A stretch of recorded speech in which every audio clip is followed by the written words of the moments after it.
চালা তুই ভাই, আমি থাকতে ওরা ফার্স্ট হয়ে পুরস্কার দেবে? বুঝে এমন ছাতা ভাঙা জিনিস বানাবো না, স্যার নিজে এসে আমাকে পুরস্কার দিয়ে দেবে।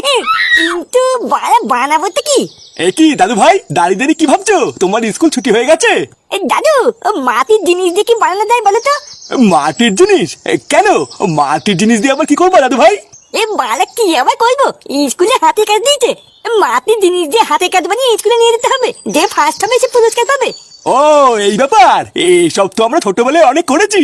ও তুমি এইসব নিয়ে একদম চিন্তা করো না দাদু ভাই, আমি তোমাকে মাটি দিয়ে হেভি করে একটা কলা বানিয়ে দেবো। আরে ধুই, ওইসব কলা মলা নেবো না, বালা এমন জিনিস বানাতে হবে যাতে আমি স্কুলের মধ্যে ফার্স্ট হই। কিন্তু দাদু ভাই, আলু কলা ছাড়া তো আমি আর কিছু বানাতে পারি না। ও বালা থাক, আমি বুঝে গেছি তোমার কিছু বানাতে হবে না, বুঝা আমাকে একটা কিছু ভাবতে হবে। বাছা কলা পটাল তুই বানা গিয়ে, এবার যেভাবেই হোক ফার্স্ট তো আমাকে হতেই হবে। তাই সেটা ভালো কিছু বানাতে হবে, এমন একটা জিনিস বানিয়ে স্যারকে চমকে দেবো না, দেখবি স্যার